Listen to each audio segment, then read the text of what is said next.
All right, Kevin back with you. And today I am here with Nathan Hirsch, and I am so excited for this interview for the $1 Million Relationships podcast. And well, first of all, Nathan, welcome, man. So awesome to have you here today. Yeah, thanks for having me. I'm happy we got a chance to do this. Yeah, but it's interesting. Since launching this podcast, whenever I reached out to anybody to ask if they would be open to doing an interview, nobody has ever told me no. But once in a while, people say, "Well, Kevin, I just can't do it right now. Can we do this a little bit later?" And that was the case in this conversation, Nathan. So I'm really excited that we get to talk and have this conversation today because I know I'm excited just to have you share your story and your experience around this. So Yeah, should be good. yeah. So why don't we start off by giving the listeners some context? Let them know, what you do, Nathan, who you serve, what inspires you to do what you do, and just kind of give everybody some context on who Nathan Hirsch is. Yeah, so I'm a longtime entrepreneur. I've never had a real job. I started a textbook buying business in college, which evolved into a drop shipping Amazon business where I was drop shipping baby products back in 2008, 2009. So super early days of Amazon. If you can imagine me as a 20-year-old single guy with more hair selling millions of dollars worth of baby products out of my college dorm room. That was me. So I got in at a really good time. Just good timing there. And I ended up meeting my business partner, Connor, in college, which we'll talk all about. And we grew this Amazon business, but we kind of saw the writing on the wall where Amazon was getting more competitive. We weren't selling our own brands. Amazon was constantly changing their algorithm. And it kind of became less fun, but we had grown this VA and freelance army of people that were helping us run this business because we were 20 and in college, it was really tough to hire good people. College kids were unreliable and adults didn't want to work for us. So we had all these good VAs and freelancers and we started to lease them out to other e-commerce sellers. And that became our next Amazon, our next business called FreeUp, which was an e-commerce hiring platform, eventually branched out of e-commerce. And we started that on the side with $5,000, and it quickly surpassed our Amazon business to the point where in 4 years, we grew it to 8 figures. That company was acquired at the end of 2019, right before the pandemic, which was kind of crazy. Which is a whole nother story we can get into if you want. Since then, I've been running two companies, one outsource school where I teach people my unique hiring process or Connor and my unique hiring process. And my newest baby, Econ Balance, which is a monthly bookkeeping service for e-commerce sellers. And we're about to launch Accounts Balance, which is a monthly bookkeeping service for non-e-commerce sellers. So I like to focus on unsexy businesses, hiring, finances, stuff that's really important that not a lot of people talk about.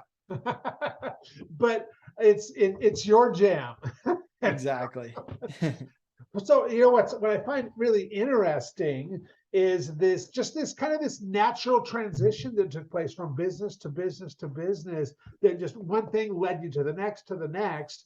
And I think that's certainly been my experience, that one thing led to the next. And I'm like in my third iteration of what I do, that doesn't look anything even remotely like the first thing I did when I became an entrepreneur in 97, So yeah. So now I am curious, since we got plenty of time here. So dig into selling that business right before the whole coronavirus thing, and fill us in a little on that. Yeah, I mean, so we didn't go into 2019 saying, hey, we're going to sell this thing by the end of the year. Okay. We actually got approached by one of our clients, the Hoth, Mark Hargrove and David Martin, who essentially their message was, hey, we buy businesses. We don't start them. We like the freelance space. We're going to buy a freelance business. We use FreeUp. We like FreeUp. We'd love to see if you guys are open to selling. And from there, we had some initial great conversations with them. I will say we knew our numbers very, very well. Everything that we told them on those initial calls matched exactly what was in our books, because we had done monthly bookkeeping going back 4 years and had immaculate books. And From there, they did a lot of due diligence on us, but we did just as much due diligence on them. And that's one of my some of the best advice I ever got is to do due diligence on the people you're selling it to. We want to know everything about them, the businesses they bought in the past, their success, their failure, how they treat employees, how they treat clients, all of that stuff. And we couldn't have been more impressed. I mean, we wanted to sell it to people who are going to take good care of our team, take good care of our clients, not hurt our reputation, not end up in a lawsuit with us down the line. We wanted to sell it to really good people. And you never really know until you go through the deal, but they've been great. They've honored their word. All of our team members there kept their job, and they continue to run free up for this day. And once we passed the long, stressful portion of it, and it was a 6 months process that was probably the most stressful 6 months of my life, because a lot of lawyers getting involved and stuff like that. No one's fault, just everyone trying to protect their own people. After that, we were in a weird spot because the original plan was to take a year or two off and travel the world. And I didn't think I would see my business partner, Connor, for a year. I thought he'd be traveling Europe or whatever. And then the pandemic hit and we're stuck inside with no business and nothing to really work on. And you can only watch so much Netflix. So from there, it became, hey, let's start brainstorming business ideas and see where it takes us. Gotcha. Wow. That is a really interesting turn of events, isn't it? And so, yeah. Okay. Well, okay. So now we've got a little bit more context here, which is really cool to come from. And so let's, we'll shift gears here a little bit. And so I'm going to reiterate the question for the benefit of all the listeners. Have you ever been introduced to a person that completely changed the course of your life or your business, so much so that much of what you have today would not be possible if not for this person? And I'm just really excited to have you share your story, your experience around this, because I know it's going to, my goal is I want to use this podcast to inspire other entrepreneurs, founders, and CEOs to place an intentional focus on creating more real and rewarding and profitable relationships in their life.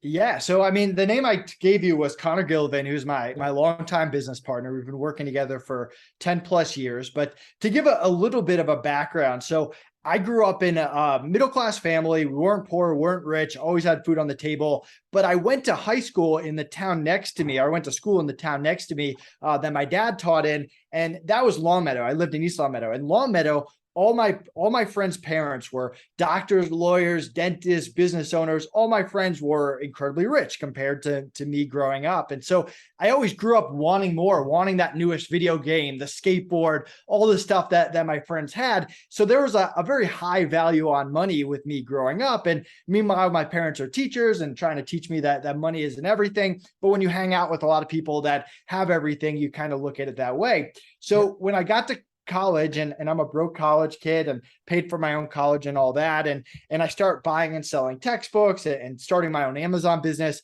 The whole thing was very money focused, right? How can I make as much money as humanly possible as a college kid and hopefully not have to get a real job? There wasn't any focus on helping other people or building something bigger than yourself. None of that really was in my mindset.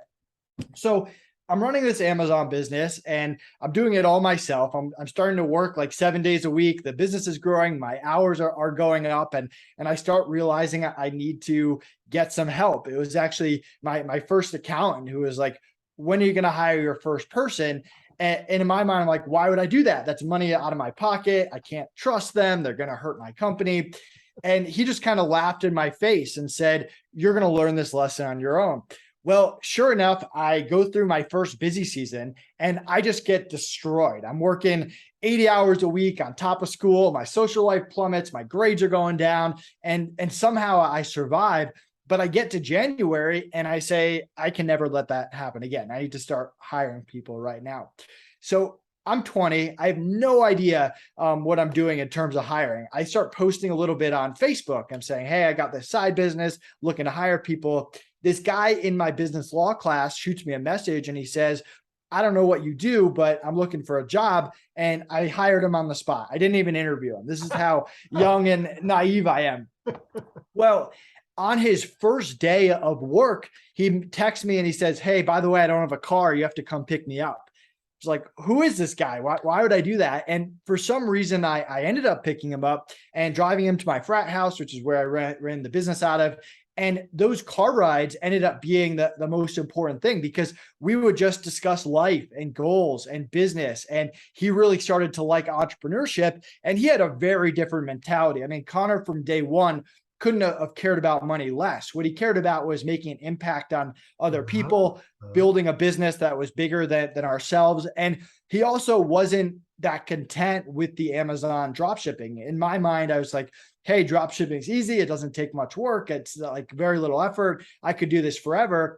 And he always wanted more. So from day one, he really kind of changed my mentality on just life and entrepreneurship. And I'll let you kind of jump in, but that's really how I got off the ground, just meeting Connor and made him my first employee in my company and eventually my business partner. Wow, very cool. So how long did that relationship, that business relationship for you and Connor continue in that business?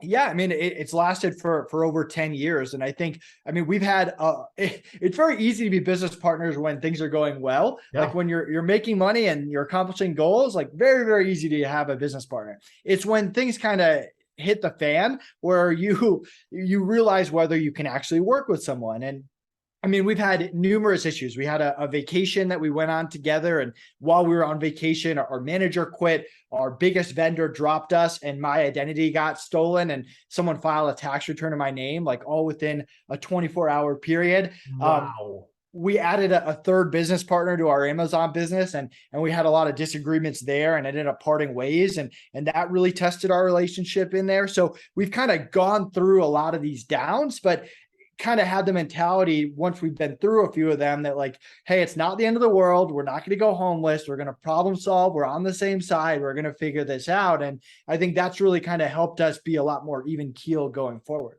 Yeah. Yeah.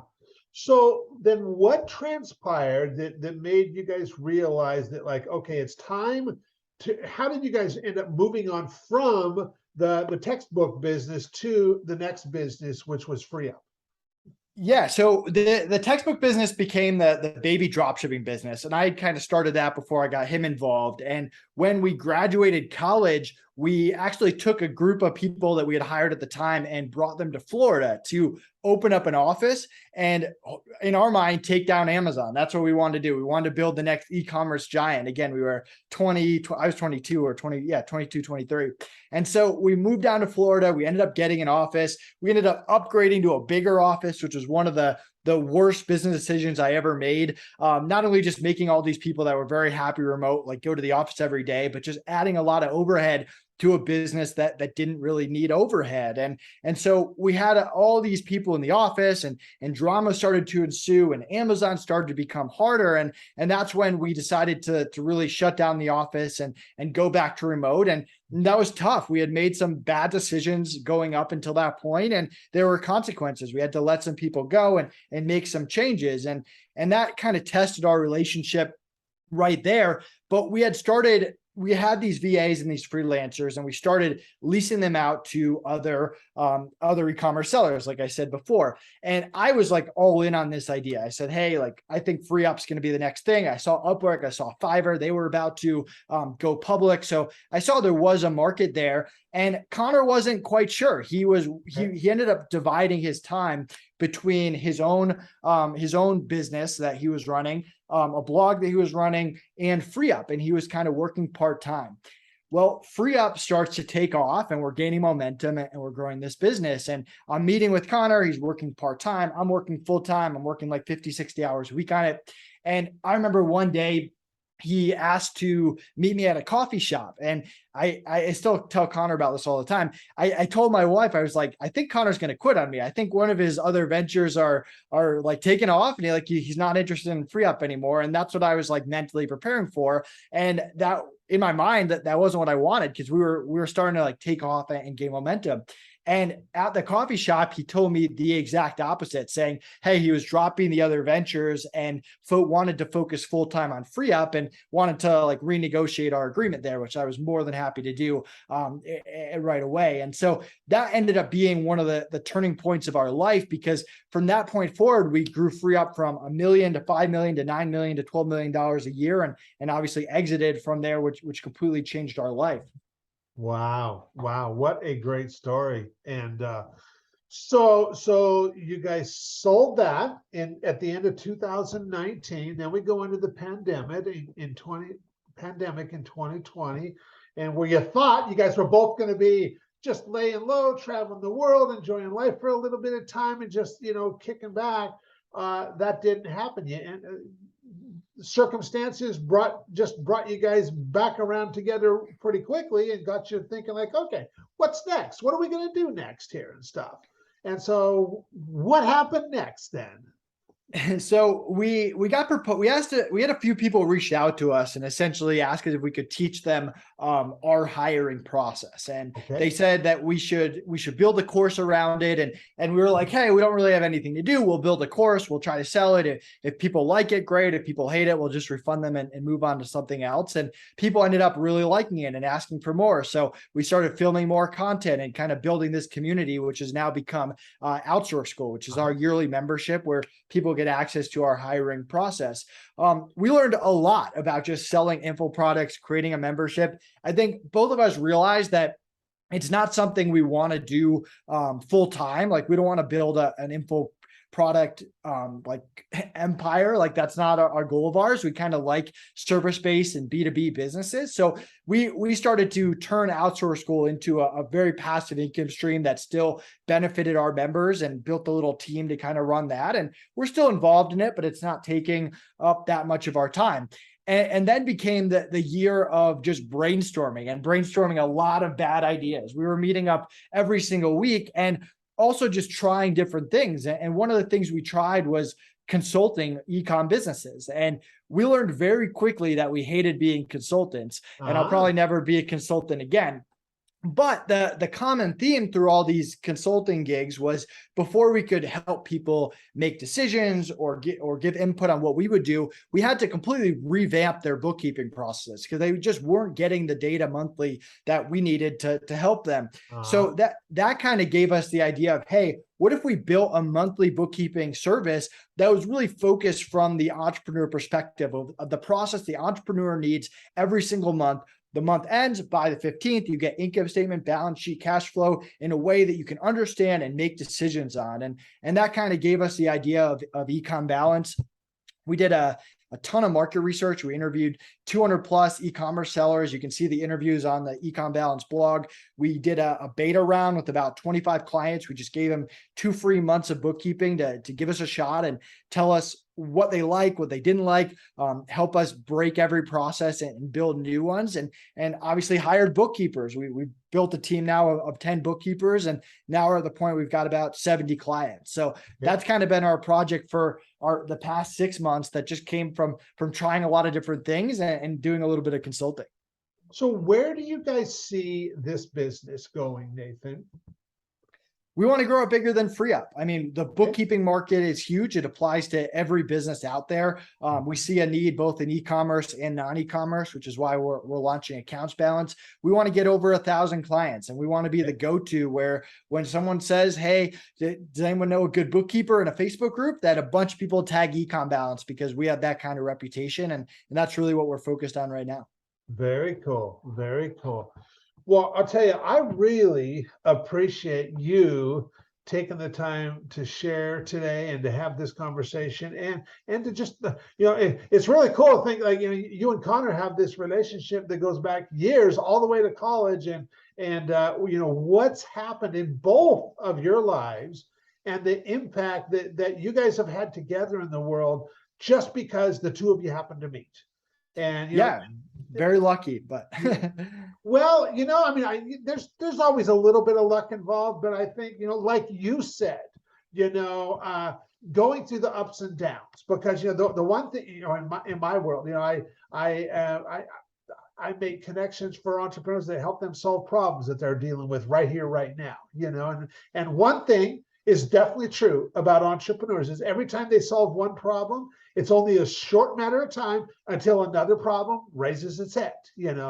And in fact, when you and I hopped on Zoom, we were kind of talking about that. It's like, as entrepreneurs, we just kind of sign up for this stuff because we know this is just how it works. And reality is we wouldn't have it any other way.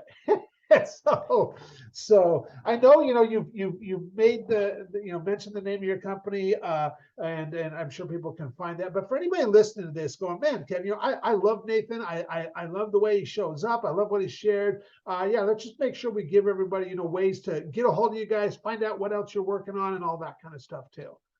Yeah, I mean, feel free to connect with me, Nathan Hirsch, on any social media channel. If you're an e-commerce business, check out Econ Balance. If you're a non-ecom business, check out Accounts Balance. And Outsource School is also there if you're looking to grab our hiring process. Nice. Well, I really appreciate you taking the time to have this conversation. And I'll tell you, we definitely delivered on what the promise of this podcast is, which is inspiring other entrepreneurs, founders, and CEOs to just place an intentional focus on creating more real, rewarding, and profitable relationships in their lives. So any last thing you want to share before we call it a wrap? No, I mean, I love the topic of this podcast. It's definitely different than other ones I've had. And it's truly funny looking back how like one connection, one relationship can kind of change everything. So keep doing what you're doing. Well, you too. Have a great rest of your day, and thanks again.